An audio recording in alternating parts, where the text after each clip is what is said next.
Okay, तो ये है भारतीय एयरटेल की तस्वीर। अब आज की कंपनी के बारे में हम बातचीत करेंगे, रिको ऑटो के बारे में। और रिको ऑटो एक काफ़ी बड़ी रोबस्ट कंपनी है ऑटो एंसिलरी सेगमेंट की। बातचीत करने के लिए हमारे साथ कंपनी के सीएमडी अरविंद कपूर जी हैं। अरविंद जी, बहुत बहुत स्वागत है। और काफ़ी पुरानी कंपनी है और इसने जो है काफ़ी डोमिनेंस किया है। पैसेंजर व्हीकल में 50%, टू व्हीलर में 35% और कमर्शियल में 15% तक इनका अलग अलग कारोबार है। और इलेक्ट्रिक व्हीकल वाले सेगमेंट में भी बड़ी तेज़ी से कंपनी ने अपने आप को इस्टेब्लिश किया, ग्रो किया है। और रिसेंटली जल्दी ही इन्होंने 2-3 बड़ी कंपनियों के साथ कुछ ऑर्डर्स भी हासिल किए हैं।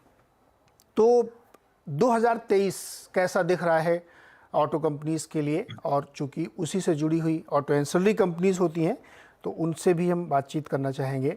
अरविंद सर, बहुत बहुत स्वागत है आपका और नए साल की बहुत शुभकामनाएं।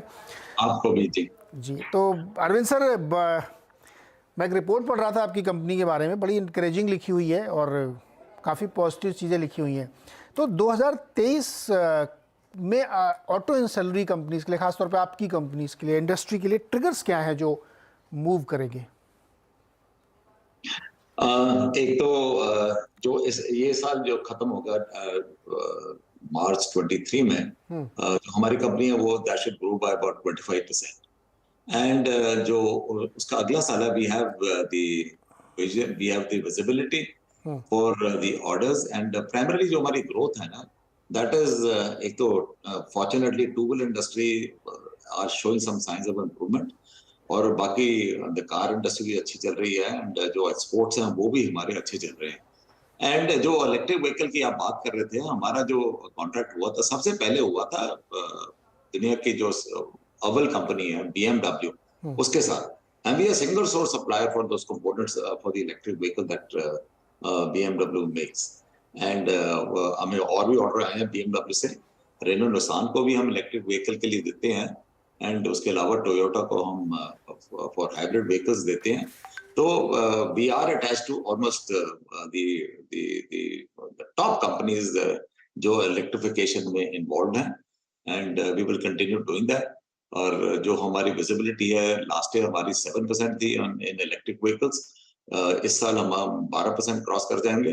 And I think every year we'll be doing about 5% plus in electric vehicles every year. And this is despite the fact जो हमारे IC इंजन हैं उनकी सेल भी बढ़ रही है, और उसके ऑर्डर हम छोड़ेंगे नहीं, वो भी 10-15-20 साल चलेंगे। एंड हम उसके अंदर पार्टिसिपेट करते रहेंगे। एंड जो अब हमारी विजिबिलिटी है और जो हमारी जो ग्रोथ आ रही है for the next many years, जो नए ऑर्डर्स हमें आए हैं, एक तो हम 2400 करोड़ इस साल क्लियर करेंगे, पर उसके टू टॉप इट ऑल हमें 1400 करोड़ के और ऑर्डर आए हैं। एंड कोई 25 में शुरू होगा, कोई 24 में शुरू होगा, और धीरे धीरे ऐसे शुरू होंगे।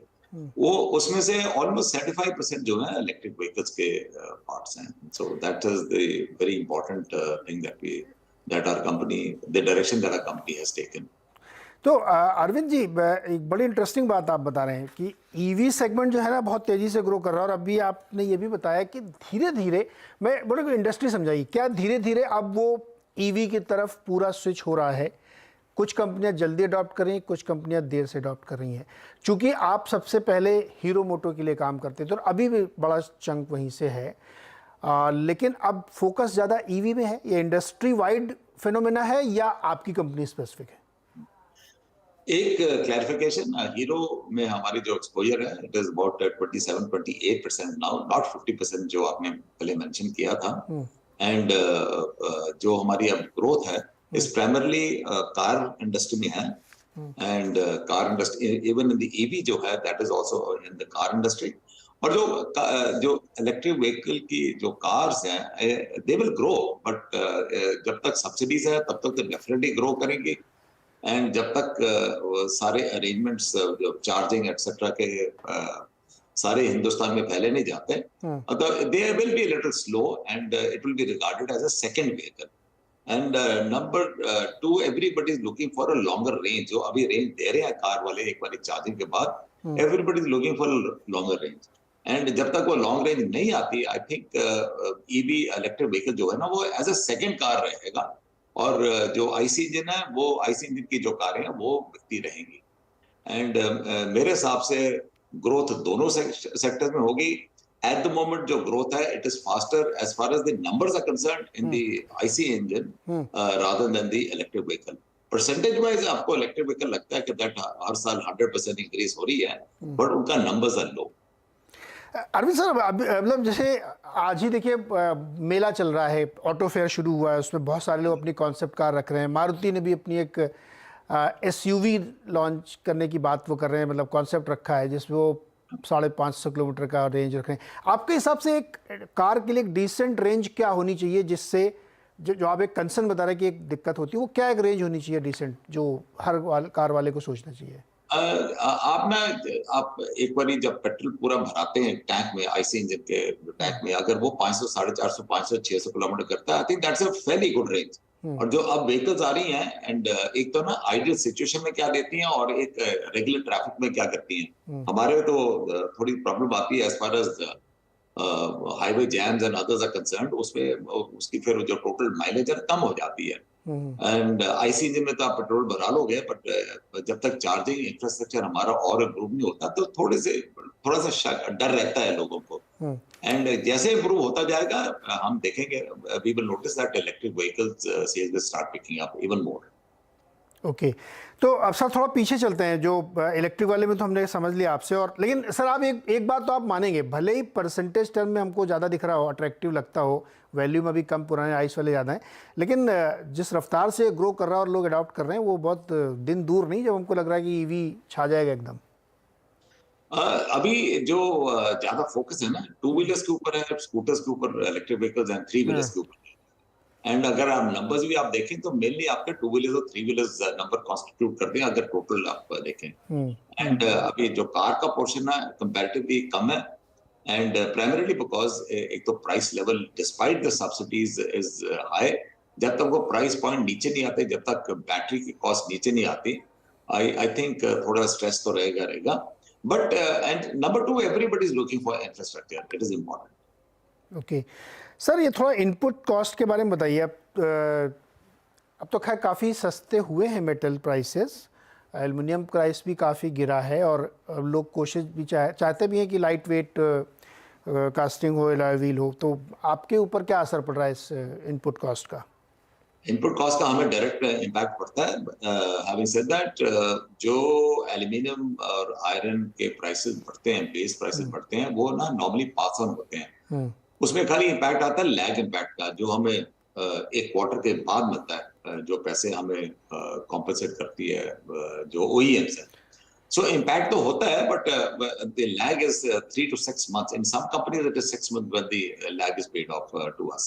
So that is a stress for us, and हमारा working capital भी बढ़ जाता है।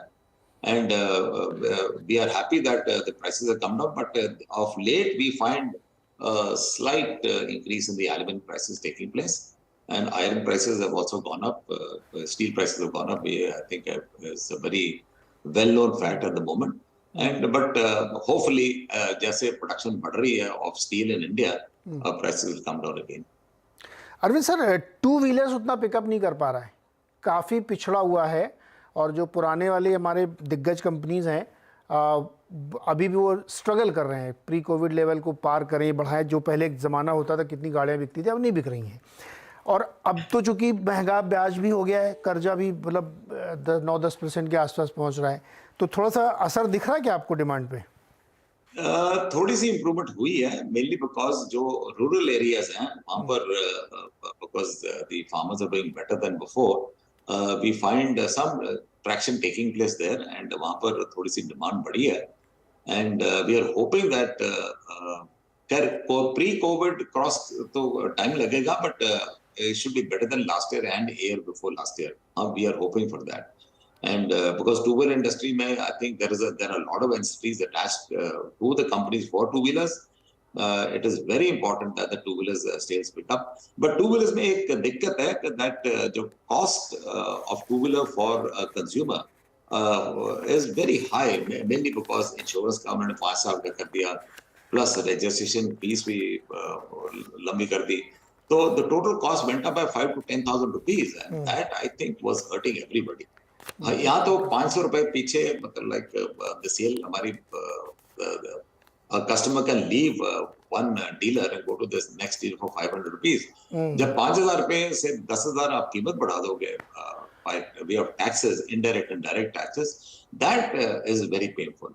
I think the government should actually consider that. अगर वो हो जाए तो I'm sure two-wheeler sale would also start picking up. Yeah.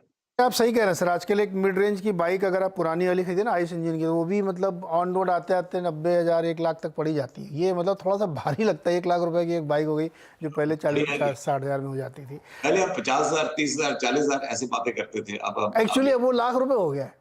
Lakh रुपए अभी थोड़ा बड़ा अमाउंट है। अच्छा अरविंद सर, लास्ट क्वेश्चन, चूंकि आपने कंसर्न रेज किया है, तो निर्मला जी से अगर आपको एक अपनी विश रखनी हो तो क्या होगी? ये तो हमारी रेगुलर विश है कि दैट जो टू व्हीलर्स है, which is a common man vehicle, I think the GST should be on the lower side, so that consumer को बेनिफिट मिले। I think that is one request, हमारी constant request है।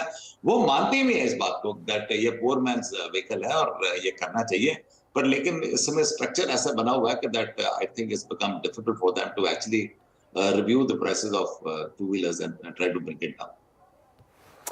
Okay, उम्मीद करते हैं कि इस बार वो ज़रूर सुनेंगी। आपने नेशनल चैनल पे बोल दिया तो वो हो सकता है कि सुने और कंसीडर भी करें, क्योंकि ज़रूरत भी है लोगों को। अरविंद सर, बहुत बहुत शुक्रिया। और हमारी आवाज अगर आपके थ्रू वहां पहुंच जाए तो will be very grateful sir. Thank you so much sir, बिल्कुल हम लोग भी यही होप करें। सर बहुत बहुत शुक्रिया और नए साल की बहुत शुभकामनाएं आपको। आपको भी जी, थैंक यू सो मच। छोटा सा एक क्विक ब्रेक लेते हैं और इसके बाद देखेंगे मार्केट का ताज़ा हाल क्या है। 85 रुपये पे इस वक्त ट्रेड कर रहा है 4% ऊपर रिको ऑटो।